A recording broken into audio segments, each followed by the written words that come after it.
Dan Breezeboy here to answer your seedy questions. So, Anonymous asks, can you talk about saving onion seeds? I'd love to have a locally specific variety for our farm. I would love to talk about onion seeds. So the first thing about growing onions is, or onion seed, is that you need to start by growing an onion. And that part, you grow onions for seed the same way you'd grow onions for sale or to eat. So you just, plant them in the spring, grow them through the summer, get your onion in the fall or late summer.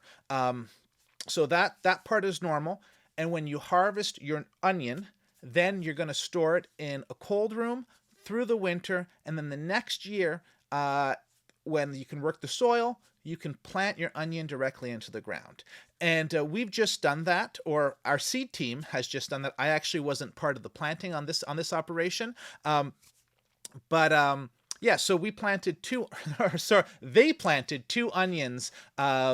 About 2 weeks ago, this yellow onion, which you can see has sprouted very nicely, and then this red onion, and we're still waiting for it to sprout. It's begun to break dormancy, but we're still waiting for it to sprout. Now, this might be because they're two different varieties. One might be more dormant than the other.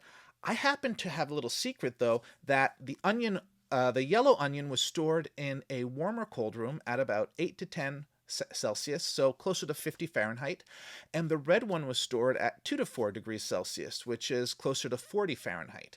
And I suspect that the warmer conditions helped the onions break dormancy earlier, and so they were already sprouting and ready to go when we put them into the ground, whereas the colder onions have not yet broken dormancy.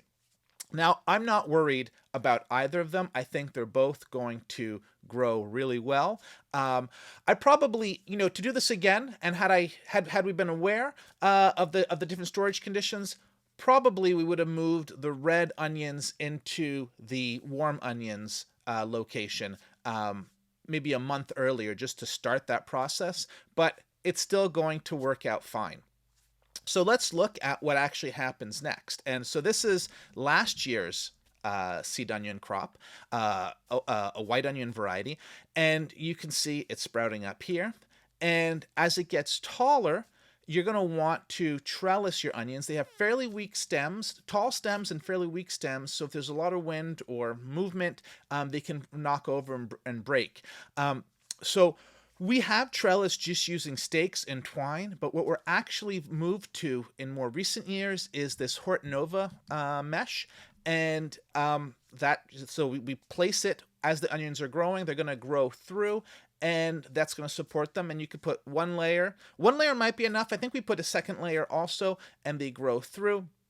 And then they're going to go to flower, and the flowers are beautiful. And we watch the flowers until they start to see black seed poking through, and when black seed starts to poke through, we're going to cut the individual stem. Generally with onions, there's probably one flower per stem, and so we'll just cut that stem, bring it into the greenhouse. We're going to put it on a tarp, all facing the same direction, kind of like in this picture, though this picture is actually chives. So we'll place all the onions facing in the same direction, and we'll let them continue drying down, and so until there's only black seed in here before we're going to thresh them and clean them. So growing onion seeds is fairly easy if you have the onions kicking around, and it's an open pollinated variety. So Anonymous, I hope you have a great onion seed crop. Thank you for the question. And if you would like to ask me a seedy question, there's a link down below where you can click and you can submit your question. And I'm always looking for more seedy questions to answer. So thank you for watching. Please subscribe and all that stuff if you want more seed questions to your seed answers, and go out and grow some seed.